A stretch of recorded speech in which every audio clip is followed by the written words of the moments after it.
আসসালামু আলাইকুম, সবাইকে স্বাগত জানাচ্ছি আমাদের নতুন আরও একটা ভিডিওতে। তো আজকের এই ভিডিওতে আমরা মূলত ডাটা স্ট্রাকচারের যে ডিকশনারি ডাটা স্ট্রাকচার আছে সেই ডিকশনারি ডাটা স্ট্রাকচারটা শিখে নেব। তো চলো শুরু করা যাক। প্রথমেই শুরু করি সংজ্ঞা দিয়ে। আমাদের সংজ্ঞাটা হচ্ছে, যদি একটা ডাটা অন্য আরও একটা ডাটার সঙ্গে যুক্ত থাকে তবে তাকে ডিকশনারি ডাটা স্ট্রাকচার বলে। মানে একটা ডাটা আরেকটা ডাটার সাথে যুক্ত থাকবে। তবে অন্য কিছু কিছু প্রোগ্রামিং ল্যাঙ্গুয়েজে একে হ্যাশ টেবিলসও বলা হয়ে থাকে। মানে পাইথনে আমরা বলি ডিকশনারি ডাটা স্ট্রাকচার, আর অন্যান্য বেশ কিছু প্রোগ্রামিং ল্যাঙ্গুয়েজ আছে সেগুলোতে বলা হয় হ্যাশ টেবিলস। যাই হোক, ডিকশনারিকে আমরা এক জোড়া ডাটা বা এ পেয়ার্স অফ ডাটা বলতে পারি। মানে এখানে ডাটাটা একেবারে জোড়ায় থাকে। ডিকশনারি ডাটা স্ট্রাকচারে যে তথ্যগুলো থাকে সেগুলো জোড়ায় জোড়ায় থাকে। চলো এবার একটা উদাহরণ দিই। তুমি যদি তোমার স্মার্টফোনে খুব সাধারণভাবে দেখো তাহলে দেখবে সেভ করে রাখা নাম্বারগুলো কিন্তু একটা নামের সাথে সম্পর্কিত বা কানেক্টেড, সেগুলো একা না। তার মানে তোমার ফোন বুক বা কন্ট্যাক্ট যে লিস্টটা আছে সেটা হচ্ছে ডিকশনারি ডাটা স্ট্রাকচার। আবার আমরা যদি স্বাভাবিক যে ডিকশনারি আছে, যেমন ধরো ইউটিউবের যে ডিকশনারি মানে ইংলিশ থেকে বাংলা, সেগুলোতেও দেখি যে এক জোড়ার ডাটা, অর্থাৎ একটা ইংরেজি একটা বাংলা, এরকম এক জোড়ার ডাটার সাথে কিন্তু সবকিছু সম্পর্কিত থাকে। তো চলো আমরা এক জোড়া ডাটা চলো এইবার আমরা সরাসরি একটা ডিকশনারি ডিক্লেয়ার করি।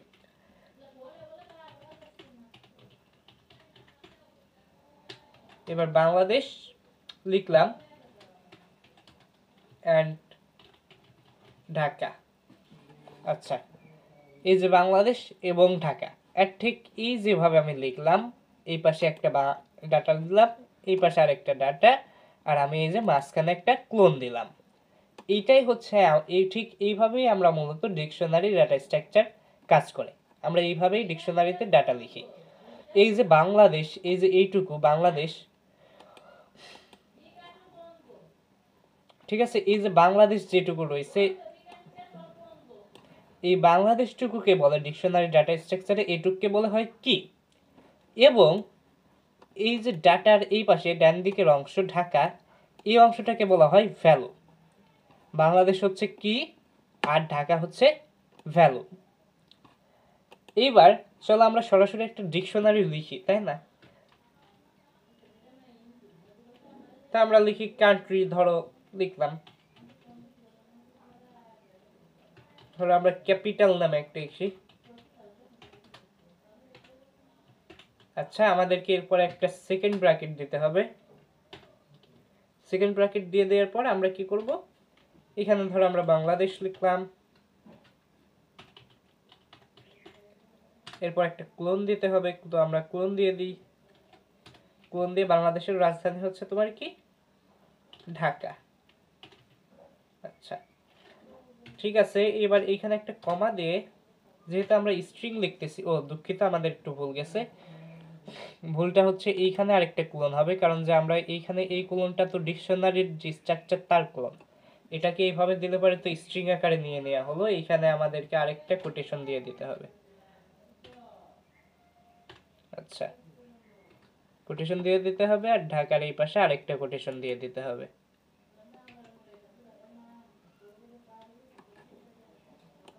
আচ্ছা,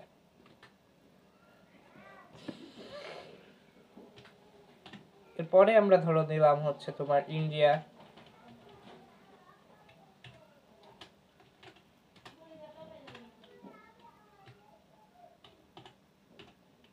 দিল্লি। মানে ঠিক এইভাবেই আমরা এরপরে যত খুশি তত ডাটা নিতে পারবো। ঠিক এইভাবে একটা আমরা কিন্তু ডিকশনারির যে ডাটা স্ট্রাকচার, সেই ডিকশনারি ডাটা স্ট্রাকচার লিখে ফেললাম।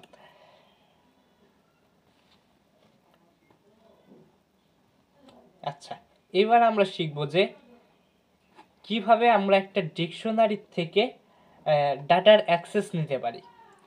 ঠিক আছে, সেই অ্যাক্সেস নেওয়ার জন্য আমাদেরকে প্রথমে কি করতে হবে, প্রথমে আমাদেরকে ডিকশনারিটির নাম লিখতে হবে। তো আমরা ডিকশনারির নাম যদি লিখি,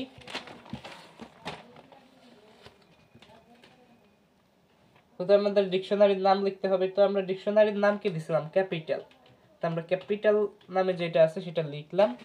লেখার পর আমাদেরকে একটা স্কোয়ার ব্র্যাকেট ইউজ করতে হবে, অর্থাৎ তৃতীয় বন্ধনী, সেটা ইউজ করব। এবার স্কোয়ার ব্র্যাকেটের মধ্যে ডিকশনারি কিটা লিখতে হবে। কি কোনগুলো? কি এই বাম পাশের গুলো, কোলনের বাম পাশ, যেমন বাংলাদেশ, ইন্ডিয়া, এইগুলো। ধরো আমরা ইন্ডিয়া লিখলাম। আচ্ছা, লিখে ফেলছি। ব্যাস, তারপরে কিন্তু আমরা এই যে নিতে হবে। তো আমরা এই জিনিসটাকে কপি করি,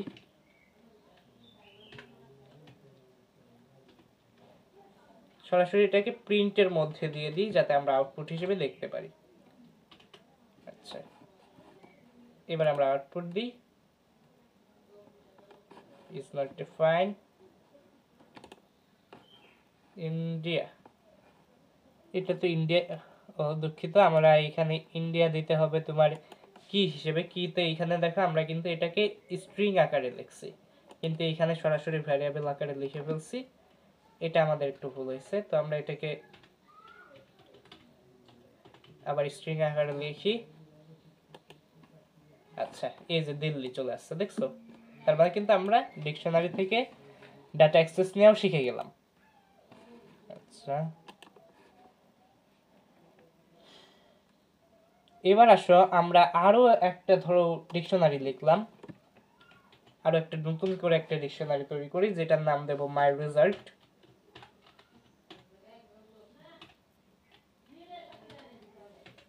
মাই রেজাল্ট নিয়ে আমরা এখানে ধরো আমার যে বাংলা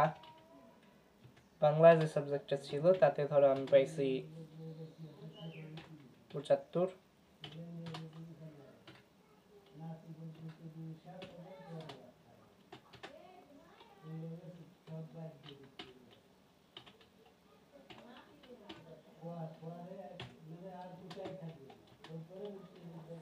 ইংলিশ, ধরো ইংলিশে পাইলাম 67।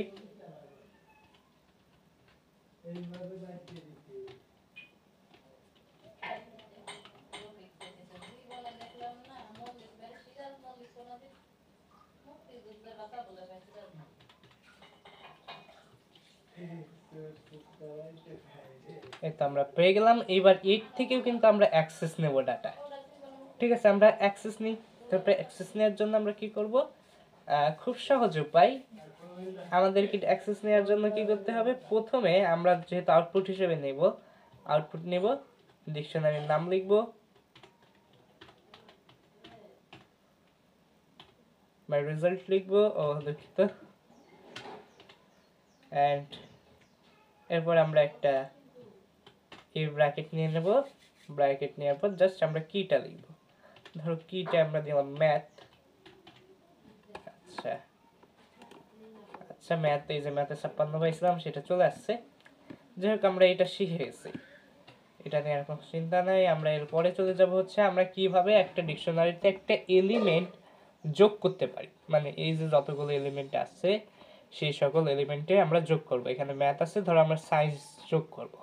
এর জন্য আমাদেরকে একটা ডিকশনারির নাম লিখতে হবে, মানে যে ডিকশনারিটা আছে সেই ডিকশনারিটার নাম লিখতে হবে। লিখে ফেললাম।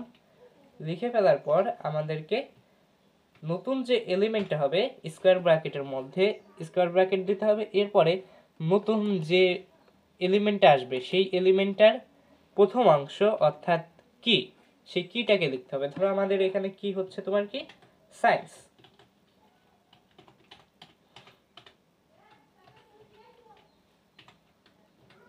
আচ্ছা, এবং এরপরে সমান সমান দিয়ে আমরা ভ্যালুটা লিখে দেব।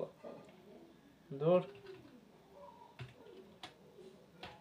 তো ভ্যালু ধরলাম আমরা 78। এবার দিলাম। এইবার যদি আমরা আউটপুট নিই,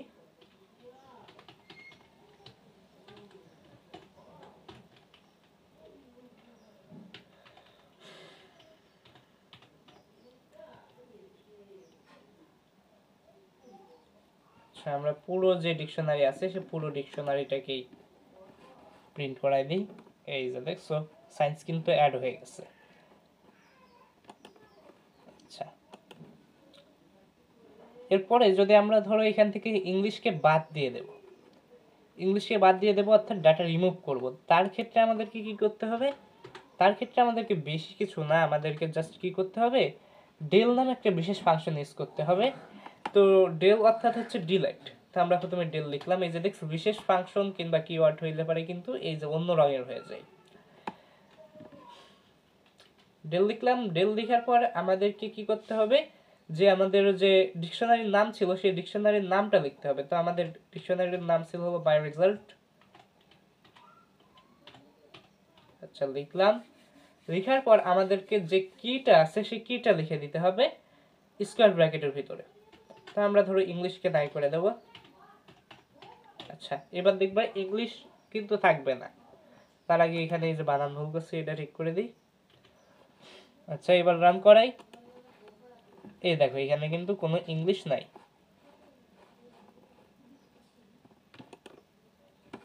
আচ্ছা তো এই হচ্ছে আমাদের ডিকশনারি যে ডাটা স্ট্রাকচার ছিল সেই ডাটা স্ট্রাকচারটা। এছাড়াও আরেকটা কাজ করতে পারি, যে আমরা অনেক সময় যে আমাদের যে মান আপডেট করার প্রয়োজন পড়ে, তার জন্য আমরা মানটাকে কিন্তু আপডেটও করতে পারি। আপডেট করার জন্য আমাদেরকে বেশি কিছু করা লাগবে না, জাস্ট আমরা এইখান থেকে ধরো বাংলায় 75-80 করে দেব। এর জন্য আপডেট নেওয়ার জন্য আমরা এই যে ঠিক যেভাবে নতুন অ্যাড এলিমেন্ট করছিলাম ঠিক সেইভাবেই আপডেট করতে পারবো।